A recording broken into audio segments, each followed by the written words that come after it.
Hi, everyone, and welcome to a very special Talking Insomnia episode because we have Sara here. Welcome. Thank you, Daniel. Nice to be here. So glad you found time to join. And we're talking, for everyone tuning in here, we'll talk about Sara's journey, which I think is going to give so many people hope. I know that. But let's start with, I like to start with actually asking how did you find me and how you come across the channel, etc. Yeah, so I'm a big podcast person. I'm in the car a lot, so I listen to podcasts. And I was driving one day, probably after a bad night of sleep, and I was kind of desperately searching for a sleep podcast that would help me. I'd found some in the past that were always, sleep hacks and tips and tricks and kind of things for normal people to just like maximize their sleep or sleep better. And I never found anything that really helped me. And somehow I came across your podcast and started listening to it. And it was your first episode with Michelle.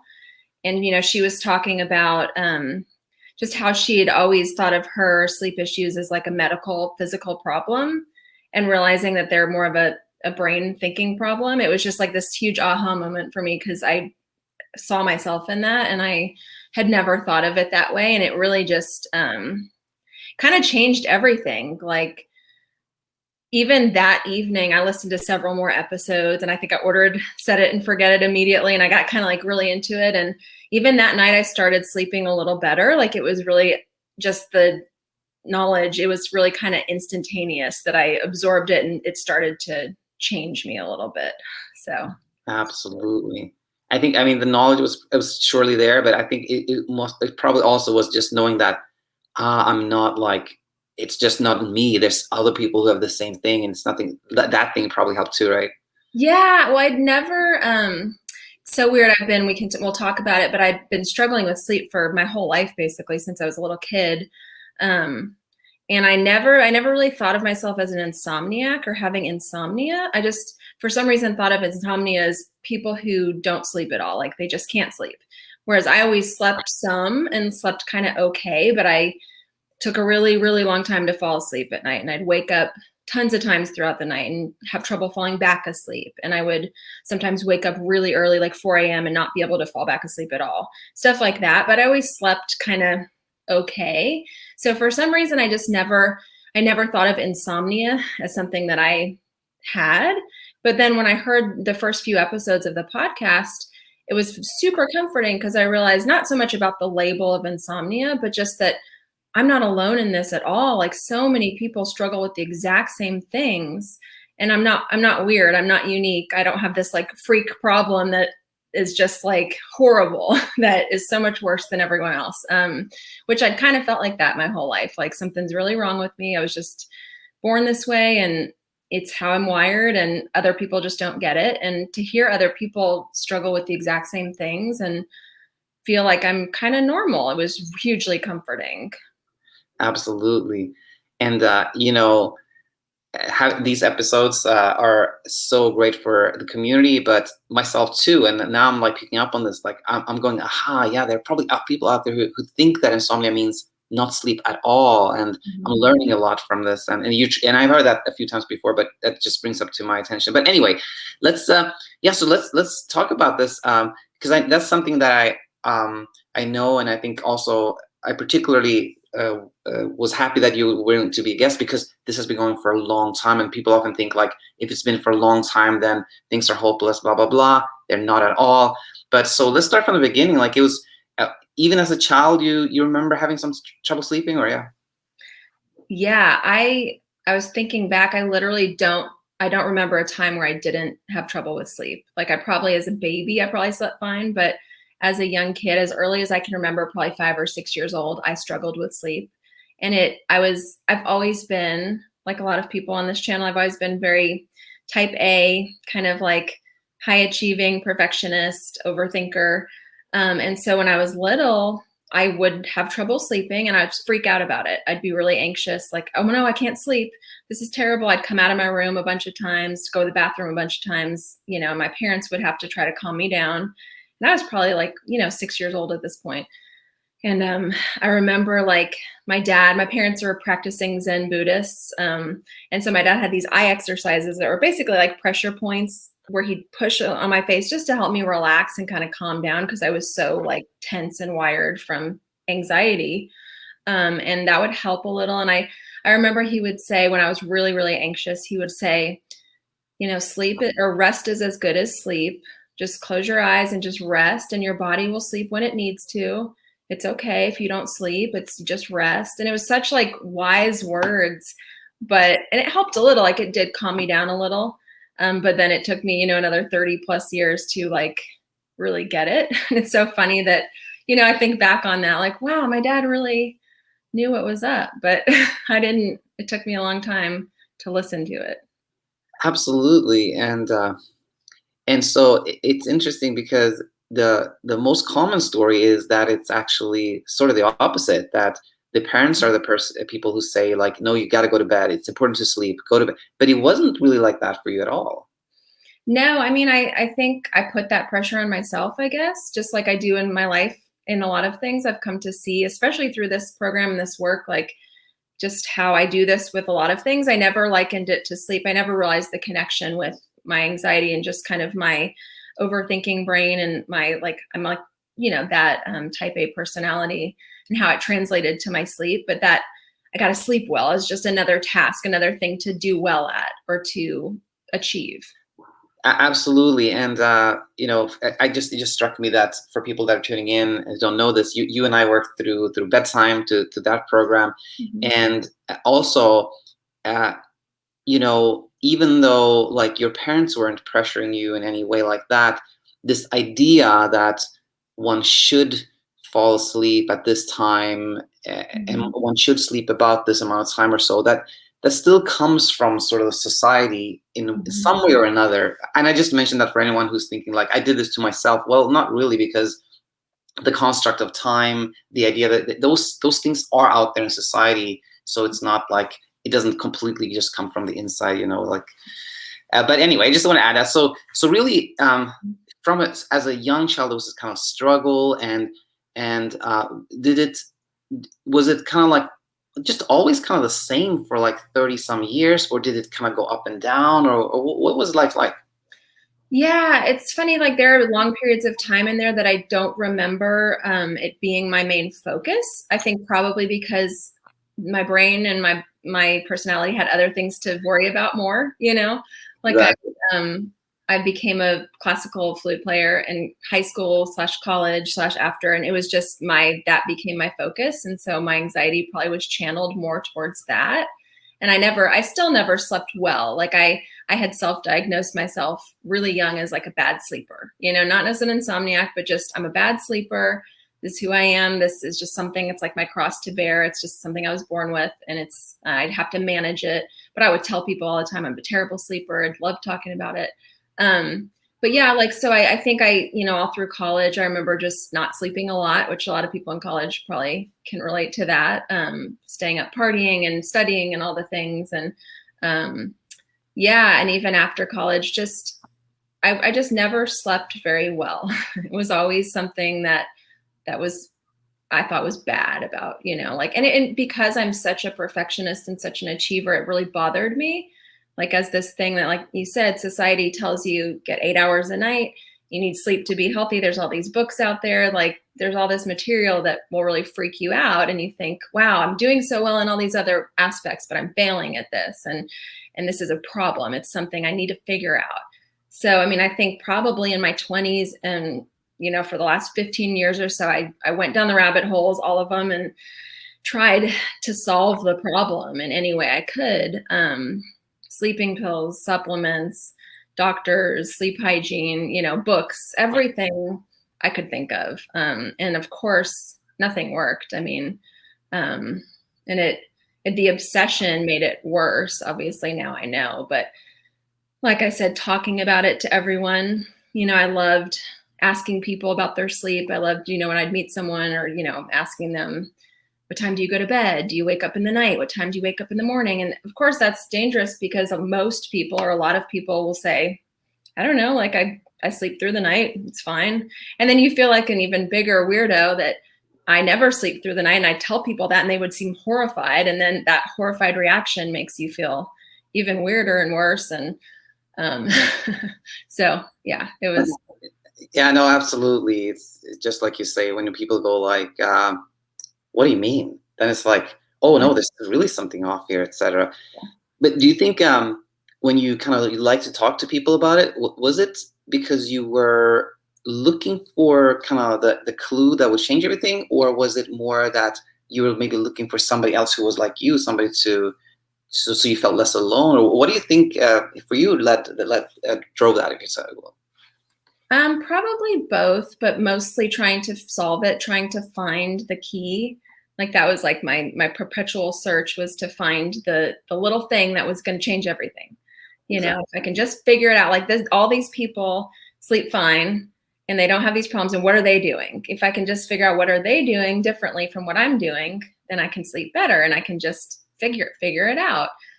So it was a lot of that, trying to like troubleshoot it constantly.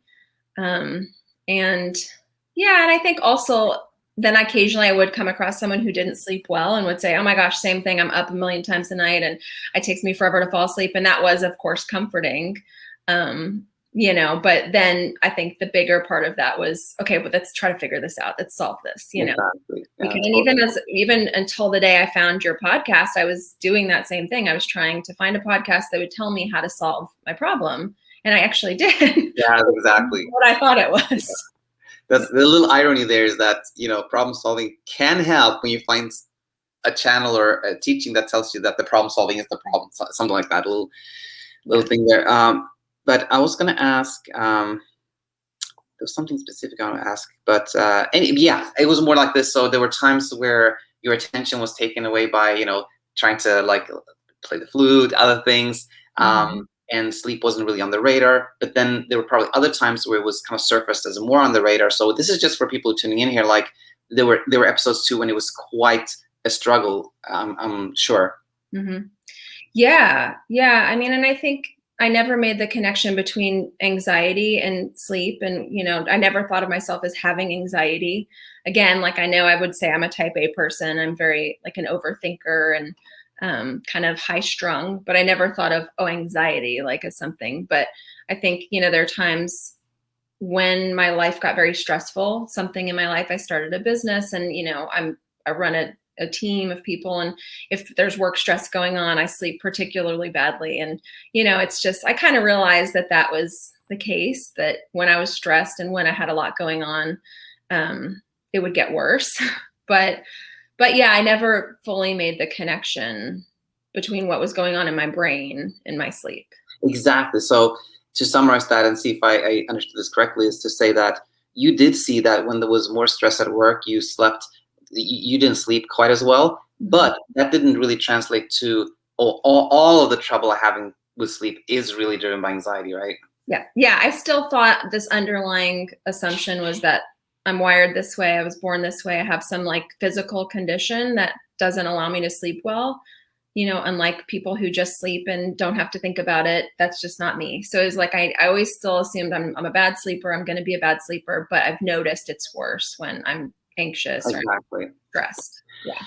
Very well. So yeah, I think, you know, we have a very clear picture of kind of what things were like, and by the way, do you remember my podcast? Did you find it? Do you remember, like, were you driving when you found it, or do you remember the exact moment? Oh, I remember exactly where I was. I was going to pick my son up at daycare. I know exactly where on the street I was. Like I actually sat in the parking lot at his school listening for about 10 minutes before I went in to get him, because I was just so riveted by what I was hearing. It was like this like light bulb going off in my head of, oh my gosh, this is amazing. I just got it, you know, it made sense. So yeah, it's crazy when something like that happens. And I think like, you know, you can search for something for decades like I did, and until you're ready for it, it doesn't come. You can be beat over the head. You could hear it a million times and be beat over the head with it. But if you're not ready for it, it's not going to make sense. And so I think I was just ready for it. Yeah, so true. So true. And just, I want to sneak this, just a little thing in here very quickly, which was I remember hearing this person I follow on social media, his name Gary V or Gary Vaynerchuk. He said that, well, if you have a YouTube channel, you might as well just take the audio of it and make it into a podcast. And I was like, yeah, why not? And now I hear your story. I'm like, I'm so glad I did. I'm so glad I did. But Yeah. okay, going forward. So yeah, we'll take it from there then. You started tuning into the podcast. You were learning. You bought Set It and Forget It. What happened next? Yeah. It was really, really quick that I started to sleep a little bit better. And I will say, like, I've studied mindfulness and meditation. I'm a big Eckhart Tolle fan, Byron Katie, and a lot of people who, like, I've studied, and I just see the truth in it. And I've, for years, like, it's helped me with anxiety. And so, like, this just felt like it all felt very congruent with what I already believed or felt to be true. So it kind of clicked for me. And I read the book and I would just listen to the podcast. I did get kind of obsessed with just like absorbing it all because it was so new and it was so exciting. It just made sense. And yeah, I mean, I really started sleeping better within that first week, I think, of finding it. And it's been a road. Like I think my path has been like you say in the book, and you always say, like, there are, you have a couple weeks where you're doing better, and then you'll have some setbacks and some speed bumps, and you'll kind of, I had some moments, but overall, I mean, it's been probably about 3 months since I found it. And it's been better and better and better. And when I do have a setback, like I think I told you when we were coaching, but I got sick. I had a sinus infection. I couldn't breathe at night, and I'm pregnant, so I couldn't take anything to really help. And it was just like awful. And I did not sleep very well. I barely slept for about 3 nights in a row. And it was like this tailspin, this anxiety and panic. And this was about 6 weeks ago. But I could kind of see it for what it was and just know that it was just a temporary thing. And once I could breathe again, and I went back to sleeping better and better. And now I'm completely back to, I'm back on track. Yeah. And it's been amazing. Like, I can't believe I'm sitting here on this podcast or in this video talking about this. And just 3 months ago, I was, had no idea. It's really amazing. It really is. I remember that conversation because I remember it, that you said, like, I had the sinus infection, the headache, the anxiety, but it was still like an element even there of like, but I'm not that bothered by it. It's like, and to me, that's always the moment when I feel like, okay, this client really is doing well. When it's like, I hardly slept, I had all this anxiety, but I was still okay. Because then there's like, I'm also happy when somebody tells me, like, oh, I slept really well last night. That's good. I'm happy to hear that. But that's not what really makes me excited, because being excited about that can lead to like performance anxiety. Like, I got to sleep well again and again. But when somebody says I didn't sleep much at all and I was still okay, that's like great, because now even if you don't sleep particularly well for a stretch, you're going to be okay. You're not going to go back to struggling and trying to fix it, etc. So that's why that type of message made me really happy. And did you also feel on your end that was kind of a moment or like an insight? Yeah. Well, it's like, like I was saying with Eckhart Tolle and studying mindfulness and being present, like, once you have that awareness, you can't ever really completely lose it. You can have moments where you kind of forget what you know and you fall back into it, but you can always like pull yourself back out, and you have that little bit of awareness that you see what's going on. You're separate from it, and you're not in it like freaking out. You can be freaking out a little, but you can see that you're freaking out, Exactly. Yeah. Yeah. You said it so well there. And I want to just highlight this for everyone else that's tuning in. This is something I've started to say quite often, which is that it can seem like a lot of people who are listening now will say that, oh my gosh, Sara, just like in just a month, she was already doing better. But we're truncating things. Like, you'd actually been struggling for quite a while, and you had been doing a lot of work. So then this just became like a missing puzzle that connected kind of all the mindfulness, Eckhart Tolle, the Power Now, and connecting it with everything else. So that's why you can have this insight. But so for everyone out there, I just want to point that out.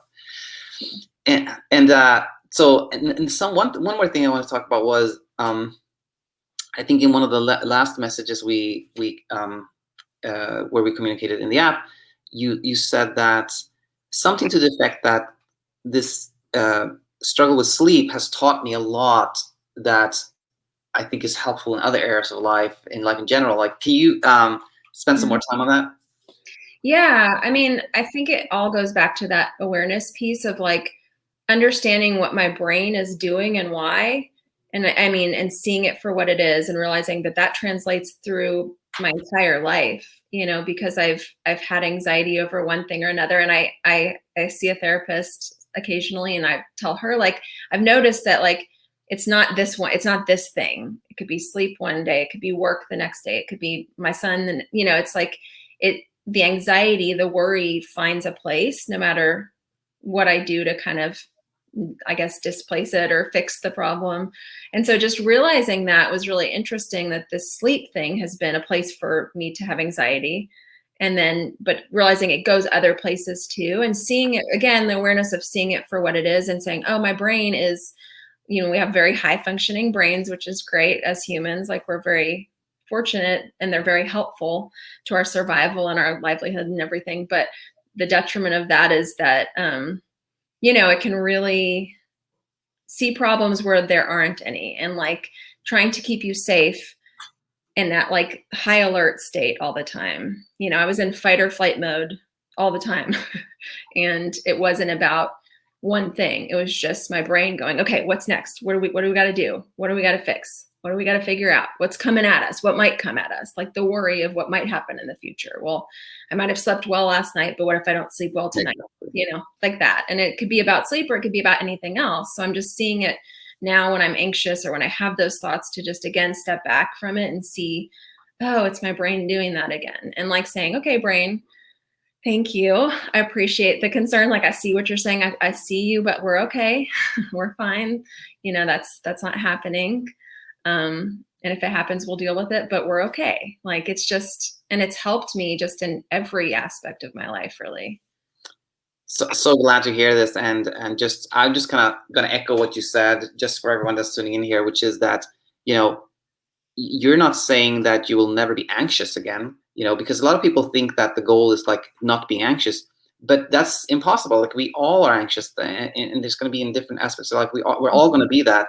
But when you have that awareness again, when you understand that, oh, this is anxiety, and I see why I'm anxious, and just seeing that will keep you from like going to tailspin, will you try to fight the anxiety, etc. So again, the awareness applies to everything in life, and it's like, everyone will have anxiety, but it will stay there when you have that awareness. Yeah. And then some other things here were like, and this is just an idea I had for a long time. I'm just gonna see what you think about it, which is, like you said, like the brain is this kind of problem solving machine, always wants to keep us safe, right? So when some people have like a hobby they love, like playing golf, for example, in a way that's kind of just a way to direct that problem solving in right. So a hobby, if in a way, is kind of a way to just like allow the brain to problem solve, but but the kind of benefit there is like you've chosen the problem. The problem is getting this little ball into that hole, right? That's the problem, and now you're trying to problem solve. Yeah. So it's just an idea I've had. What do you think of that idea? Yeah, I think that's true. And I think it's also when it's something fun that you've picked, a hobby or a game or something you like to do, it is a problem, but it's not really a problem. It gives your brain something to do. It's like distracting your brain and giving it a task, like like with the toddler, like, here, go do this. And the brain goes and does it, and it's occupied and it can't do other things. It can't worry about other stuff because it's solving something. And so it's really just like kind of almost like tricking your brain or distracting it. And I found that to be true for me at night now. When I go to sleep, when I decide, okay, I'm sleepy, I'm going to lay down, I'm going to sleep, I'm going to not try to sleep, but let myself go to sleep. I know that my brain is going to do that. It's going to go, okay, let's find something to think about, worry about what, and focus on. And so I'll just give it like a kind of a scenario to think about, like a pleasant, relaxing, peaceful image. So I think of like, a cottage on the beach, and I'm there, and I'm going to like, go there, and I see like, what does it smell like? What do I see? What am I doing? And like, it's not stressful, but it gives my brain something to do. and I immediately fall asleep. Like usually I have this, it's just what I think about now. Cause I know if I don't do that, my brain's going to start turning and turning and find something that then is going to make me anxious. It's like determined. So I'll do that and I'll usually fall asleep within 5 minutes or less. I mean, I don't even know. It's so fast just cause my brain's like busy doing that. Yes.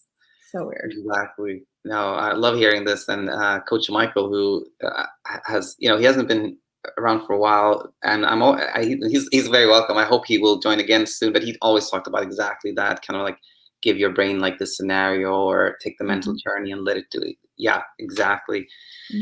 And one more thing, this is just maybe a comment. And this is actually something my wife told me about. Like one day she was like, like I realized that, being like really sort of like a perfectionist again, or being like, or wanting things to be really organized, always cleaning, that that comes from anxiety too, in a way, like, trying to have control again.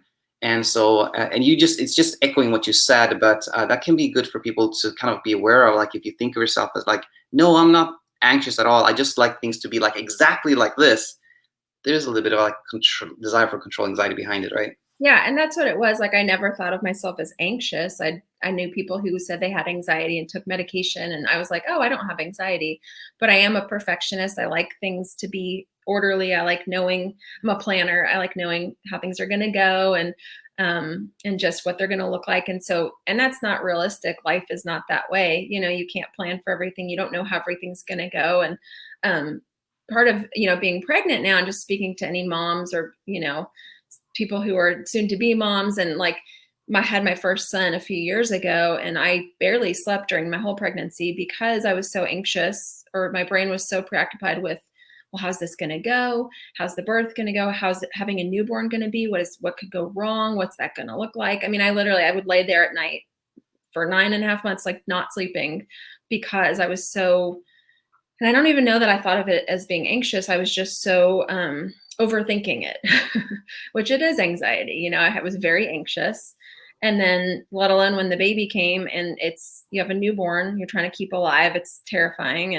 And then, I just think for moms, like, it's just important to say, like, sleep is really, really hard when you have a newborn, and you are getting up every 2 to 3 hours to keep them alive and to feed them. And people will always say to you, just sleep when the baby sleeps. That's the key. If you're someone who struggles with sleep, that's not very easy to say, oh, well, the baby's going to take a nap from 2 to 4. So I'll sleep from 2 to 4. Like I've never been a napper, a daytime sleeper, just because my brain is so hyper aroused and so activated during the day that I can't, it won't let me fall asleep. I can, kind of lay there and sort of doze off a little. Unless I'm sick, I don't really sleep during the day. And so that was the same was true when I had a baby. So I just really didn't sleep a lot. And so I think it's just important to say for any moms who are going through that, like, that's so normal. And it is hard. It's extra hard when you have sleep trouble. But I think, one thing I've learned from all of that, and I'm pregnant now, I'm having my second child. And I think letting myself rest and thinking of it as rest versus napping, like, oh, I need to sleep. Like, okay, baby's going down. I have 2 hours. I'm going to sleep. Like, that pressure is just, I won't, that's impossible for me to, but if I just say I'm going to rest, this is my time to rest and lay down. And then that, like my dad used to say, 40 years ago, like, that rest is just as good as sleep. And then I usually, if I can let myself rest, I sometimes do sleep if I'm tired. Exactly. Sometimes it happens, but no pressure. And you just, absolutely. Yeah. And, again, just to contextualize everything here, like, if someone hears this and says, yeah, I'm exactly like that. I always try to plan things. I want to have control. There's nothing wrong with that. And again, it's just that when you are aware that, okay, some of this comes from a place of anxiety, then you can still go ahead and plan. You can still go ahead and plan things and be yourself. But that awareness keeps it from, like, again, kind of escalating or becoming a struggle. Yeah. One thing I do, I keep a notebook by my bed, and, the brain will get really active. My brain will get very active, before bed. And I think it's the brain. Okay. What are we not thinking of? What do we need to do? What didn't get done today? What's going to happen tomorrow? And so I'll just take down notes. Like, if something comes to my mind about work or a thing around the house or just something I need to do or plan for, I'll just write it down, get it off the brain, say, I heard you, I got it, we're good. I'll get to it tomorrow. And I think that's helped me a lot with that. Cause yeah, that's just who I am. I'm always going to be that way. And I like that about myself. Like I'm very efficient and, I'm successful in things and getting things done. But the dark side of it can be that, you drive yourself crazy and you do try to control things that are out of your control. So it's that awareness again. 100%. And when you said the dark side, I was just like, that's such a good choice of words, because it's sort of like the dark side is dark because you're not aware of it. It's kind of it's hidden, right? And when you kind of illuminate the dark side, like when you're aware of it, then it doesn't exist anymore. Yeah. It's not when you see what's happening. Yes. And why, and it makes sense. And it's like, and again, like thanking your brain for doing that. Like, oh, my brain's trying to help me think of what could go wrong and plan and be efficient and be safe. My brain's trying to keep me safe, basically. And like I said before, the awareness of it is everything. Like once you're aware of it, it can't really be a problem. It can't really take hold of you anymore. You 100%. still have it, but you can still see it, but then you're like, but I see it. So exactly. Yeah.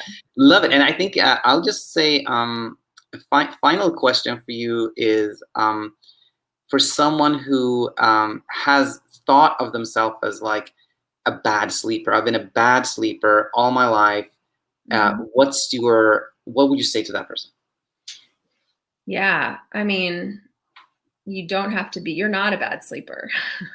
Your brain is such that it can make it challenging for you to relax enough. Your brain makes you hyper aroused. The whole concept of hyper arousal, I think that was one of the big takeaways when I read your book and I just started absorbing the material and everything, was like, oh, that's what's going on. It's hyper arousal. That it made sense to me, but I'd never heard that term. I've never thought about it that way. And then it was like exactly what I could see exactly what was going on. But so it's not that you're a bad sleeper. It's that you're hyper aroused and your brain's, causing your body to be hyper aroused, and it's putting on that brake to where you are preventing yourself from sleeping, basically. But it doesn't mean you can't sleep. It doesn't mean there's something wrong with you. It's just seeing what's going on there. I did want to say too, just as a little side note, because I know this was something I mentioned in our coaching, that my whole life I've, since I've struggled with this, gotten up to go to the bathroom so many times in the night that I thought I must have like a physical problem. I'd seen doctors, I'd seen urologists, and everyone just said, oh, you have a very overactive bladder. You're fine, you're healthy, there's nothing wrong with you. And I thought, this is so weird. Something has to be wrong with me. This isn't normal. And realizing that it's hyperarousal that's causing that, like that was an aha moment, 35 years in the making. Because my mom, I remember my mom taking me to the doctor to be like, she's going to the bathroom all night. What is with this girl? This is crazy. But realizing that, like, that was very comforting. So I just wanted to say that, because I think a lot of people do experience that. And it seems like this is really weird. But seeing that, again, that awareness of seeing that for what it is has lessened it substantially. I only get up probably maybe 2 times a night now to go to the bathroom. Versus how many times was it in the past? Oh my gosh. I mean, I would say on a good night, it would be 3 or 4 times. On a bad night, it would be 7, 8, 9, 10 times a night. I mean, and I feel like I would go to the bathroom and immediately have to go again. It was like clearly not physical, like something else was going on. And I could tell, like, it would be when I was very anxious that would be the case. When I was worried about something the next day, just, anxious for some reason that would happen, that I'd be up 10 times a night to use the bathroom. Whereas if I was very relaxed, I was on vacation, that wouldn't be the case. So I knew there was a connection. I knew it wasn't just a physical thing. But so I just wanted to mention that, because talking to you about that was so, again, like, to realize, like, oh, I'm not alone in this. This isn't some crazy freak thing that only I have. Yeah, thanks so much for bringing this up. So helpful, and it's something I meant to kind of do a specific episode about. I never have. I will at some point, but yes, such an important one. Yeah, 100%. So glad you brought it up. Yeah. And yeah, I'll just say again, I'm so glad you came on, because this will give so much hope to anyone that's for decades had to struggle. It doesn't need to be like that. Just like education, some support, you'll get there. Yeah, and I don't feel like a bad sleeper anymore. I will say, like, it's only 3 months in after 30 some years of this, and I feel like I've stopped calling myself a bad sleeper. I've started to say I'm sleeping well, like I am a good sleeper. There's nights where I'm anxious and I maybe don't sleep as well um, as others, but overall, like I'm a good sleeper now, I think. And that's like, so just if there's hope for me, there's hope for everyone. Yes, and I was just like, when you say I'm a good sleeper, that means there's nothing wrong with you. You're just like you sleep like everybody else. And Mhm. 'cause some people can be confused and say like, I want to be a good sleeper. Yeah, Like, what's that? yeah. It means just you're a good sleeper. Like, there's nothing wrong with you. Like this. I sleep. Like I go to bed when I'm tired and I enjoy, like I will say now, I look forward to going to bed because I know if I'm not sleeping, I can just put on Netflix or read a book or, if I'm not tired, I used to like chase sleep so much, like in the sense of got to go to bed at this time or I'm not going to get enough hours and I'm going to be tired tomorrow. It's going to be terrible. And so I would watch the clock and kind of obsess and count down. And now I don't do that. I don't check the clock.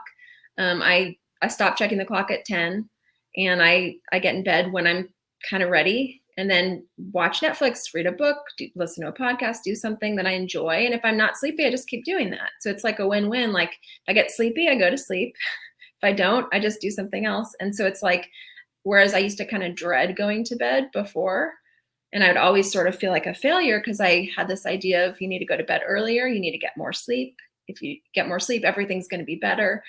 You're going to feel better and your life will be better. And so it was this intense pressure and kind of this like looming thing that I didn't want to do, that I was dreading. Whereas now it's like, cool, I get to go to bed, I get to get in bed, and it's actually enjoyable. So it's like, I actually enjoy sleep now more than I ever have. Yeah, love this. This of course this is music to my ears. And there was just one thing that came to my mind, which was a lot of the kind of things we hear from kind of society's voice is that you should be a morning person. You should get up early, bright and like that. Did you feel that pressure too? I felt all the pressures. I hear it all. I've heard and I felt it all. And so over the years, yes, I mean, my pressure was always get 8 hours because you hear that 8 hours, 8 hours, it's pounded into your head. And so because I'm a bit of a night owl, I mean, I tend to want to go to bed around like 11. It never seemed okay because, of course, there's the pressure to wake up and be, got to get up at 6 if you're going to take over the world and you're going to be successful. And so I feel that. So I'd say, okay, well, I got to be asleep by 10. If I'm going to get 8 hours, like again, planner in me. So I'm gonna, get up at 6, go to bed at 10. So I need to probably be in bed by 9 because it takes me an hour to fall asleep, or it did. And so I'm gonna get in bed by 9. Like at my New Year's resolution every year for like a decade was to go to bed earlier. Always got it. I'm gonna go to bed earlier this year. I'm gonna do it. And it was so silly because I'm a night owl. I had a very hard time going to bed that early. And so I would usually not do it. And I feel like I was failing and like I failed at something. And, or I would do it. I would get in bed, like somehow I'd get in bed at 9 or 8:30. And then I'd lay there and I couldn't sleep because I'm not sleepy yet. And my body was not ready to sleep. And then I'd feel even more upset and frustrated with myself. Like, you did everything right. You got in bed early and you still can't sleep. And I'd just be like, no self-compassion, completely frustrated at myself and my body for not letting me sleep. So yeah, that was that was a big thing. And then chasing sleep on the other end, feeling like I'd wake up and I'd be tired. I'd always wake up. My first thought was, I'm tired. I didn't get enough sleep every day, no matter what. That was my first thought. And so I'd look at the clock, of course, immediately and think, okay, I can get another half hour of sleep, or I can get another hour. So then I'd lay there and like try to force myself to sleep, which doesn't work. So then I'd lay there for an hour trying to sleep and then be even more frustrated.